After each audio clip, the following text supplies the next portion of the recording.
అదే RTV app వార్తల్ని క్షణాల్లో చదివే అవకాశం ఉంటుంది. ఒక న్యూస్ పేపర్, ఒక టెలివిజన్ ఛానల్ మీ చేతుల్లో ఎప్పుడూ ఉంటాయి. మీడియా మిత్రులందరికీ స్వాగతం చెప్తూ అందరికీ నమస్తే. మోడీ గారి 11 సంవత్సరాల పరిపాలన పూర్తి చేసుకుంటున్నది 8వ తారీఖు వరకు. 3వసారి అధికారంలోకి వచ్చిన తర్వాత సంవత్సరం పూర్తవుతుంది. ఈ సందర్భంగా దేశవ్యాప్తంగా 11 సంవత్సరాలు సాధించినటువంటి విజయాలపైన విస్తృతమైనటువంటి కార్యక్రమాలని ఈ నెల 7వ తారీఖు నుంచి 18వ తారీఖు వరకు చేయాలని చెప్పేసి దేశవ్యాప్తంగా నిర్ణయించడం జరిగింది. కాబట్టి వాటి విషయంలోనే ఈరోజు వర్క్షాపు నిర్వహించి రాష్ట్ర వ్యాప్తంగా నిన్న ఈరోజు అన్ని జిల్లా కేంద్రాలలో కూడా ఈ వర్క్షాపులు పూర్తి చేసుకుంటారు. ముఖ్యంగా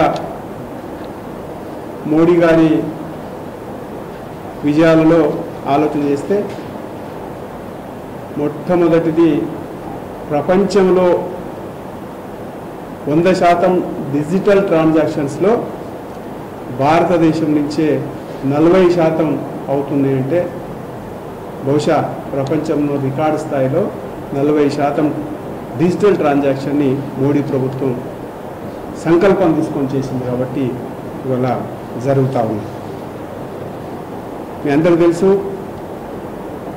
దేశంలో 80% ఆఫ్ ద పీపుల్ 80% ప్రజలకు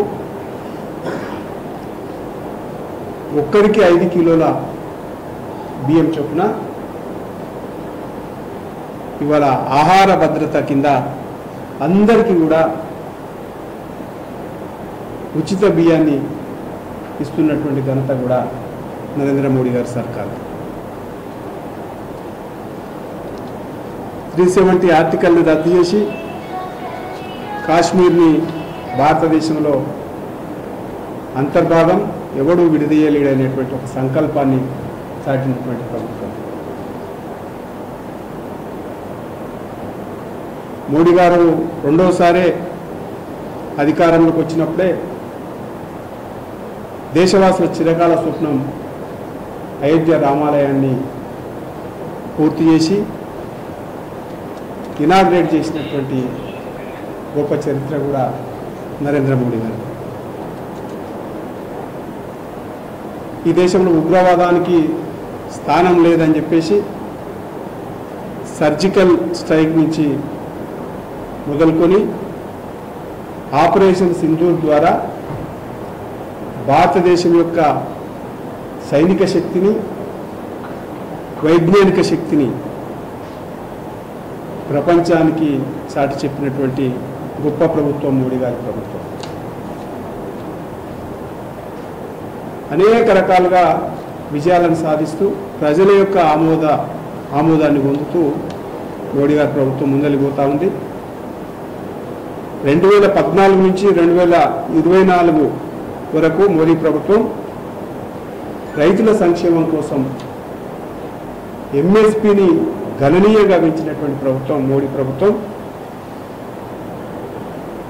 పంటల కొనుగోలు కూడా విస్తృతంగా చేసి నిధుల విడుదలకు కూడా అధిక ప్రాధాన్యత ఇచ్చినటువంటి ప్రభుత్వం మోడీ గారి ప్రభుత్వం. ఇక తెలంగాణకు వస్తే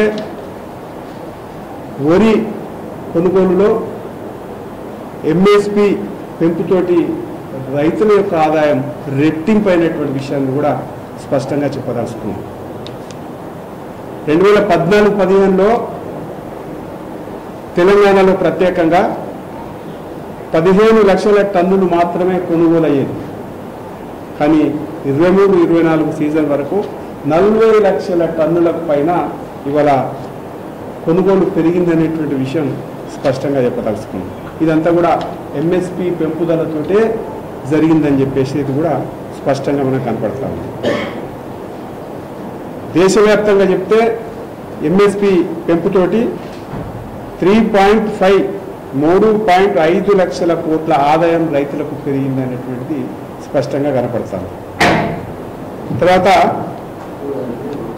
తెలంగాణలో ప్రత్యేకంగా పత్తికి ఎంఎస్పి పెంపుతోటి రైతులకు 50,000 కోట్ల ఆదాయం లాభం జరిగిందనేది కూడా మీకు చెప్పదలుచుకున్నాం. ఎంఎస్పి పెంపుతోటి వరి ధాన్యం కొనుగోలుతోటి నాణ్యమైనటువంటి ధర తీయడంతో రైతులకు చాలా లాభం జరిగింది స్పష్టంగా కనపడతా ఉంది. నేను కొన్ని వివరాలు చెప్తా మీకు. ప్రతి ఎంఎస్పిపై కొన్ని ప్రత్యేకమైనటువంటి వివరాలు. తెలంగాణలో 2014లో ప్రతి ఎంఎస్పి ధర 3,700 క్వింటాల్. అదే 2024 వచ్చేసరికి 6,300 పెరిగినటువంటి విషయం స్పష్టంగా చెప్పదలుచుకున్నాం. అంటే 70% పత్తి రైతులకు లాభం జరిగింది, అంటే పెరిగింది అనేటువంటి విషయం కూడా ఇక్కడ స్పష్టం. అంటే తెలంగాణలో పత్తి రైతులకు ప్రతి సీజన్లో 15,000 కోట్ల ఆదాయం లాభం పెరుగుతూ ఉంది, వస్తూ ఉంది. తర్వాత కొనుగోలు కేంద్రాల ద్వారానే ఇవాళ ఎంఎస్పి ధరకు బరాబర్ కరాఖండిగా ఎక్కువతోటే కొంటారు తప్ప ఎక్కడ కూడా రైతులకు అన్యాయం జరగకుండా చూస్తూ ఉన్నారు. ఇంకా వరి విషయానికి వస్తే 2014 వరిలో వరి 1,350 రూపాయలు ఉండే, ఇవాళ అది 2,080 రూపాయలకు చేరింది. అంటే 54% ఇవాళ మోడీ గారి ప్రభుత్వం వచ్చిన తర్వాత రైతులకు లాభం పెరిగిందనేటువంటి విషయం స్పష్టంగా కనబడతా ఉంది. మొక్కజొన్న ఎంఎస్పి రేటు పెంచడం, మిల్లెట్లకు సంబంధించినటువంటి రైతుల యొక్క ఆదాయాన్ని పెంచడం, మిల్లెట్ రైతులకు ప్రత్యేకమైనటువంటి శ్రద్ధ వహించడం. తర్వాత మోదీ గారి ప్రభుత్వం పిఎం కిసాన్ ద్వారా చూస్తూ ఉన్నారు.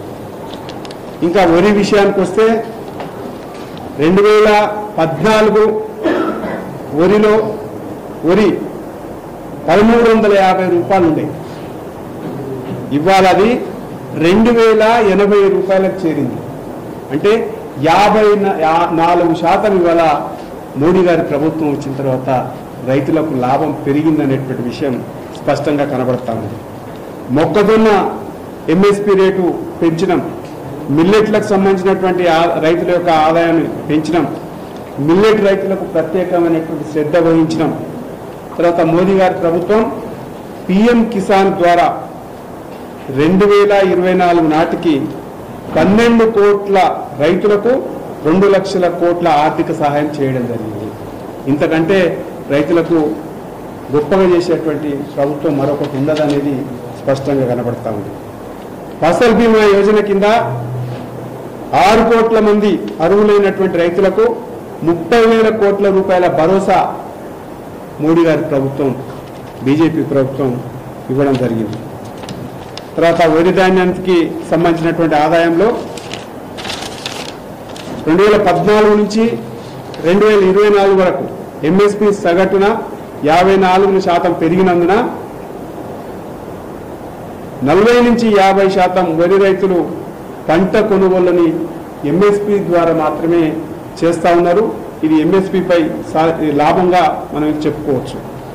తర్వాత అనేక రకాలుగా ఎంఎస్పి పెంపు, వరి ధాన్యం కొనుగోలు విషయంలో మోడీ గారి ప్రభుత్వానికి చాలా స్పష్టంగా ఉంది.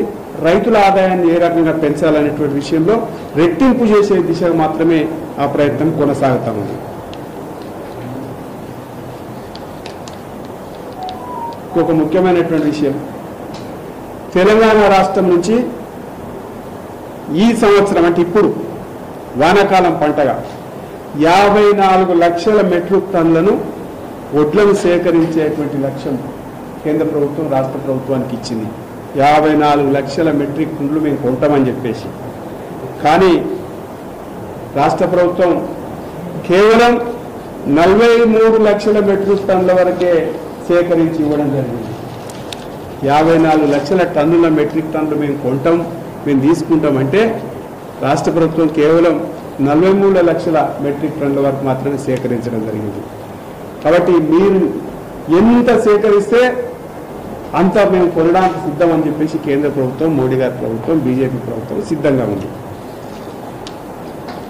రైతులకు కూడా విజ్ఞప్తి చేస్తా ఉన్నాం. ఎంఎస్పీ కంటే దళారుల చేతిలో రాష్ట్ర ప్రభుత్వం దళారులని అడ్డుకట్ట వేయలేకపోతా ఉంది.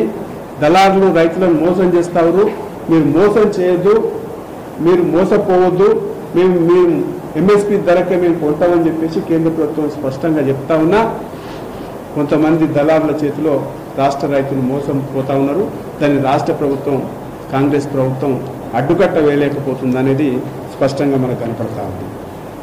మరిన్ని వీడియోస్ కోసం ఛానల్ ని సబ్స్క్రైబ్ చేయండి. లేటెస్ట్ అప్డేట్స్ కోసం వాట్సాప్ ఛానల్ ని ఫాలో చేయండి. అండ్ లింక్ డిస్క్రిప్షన్ లో ఉంది.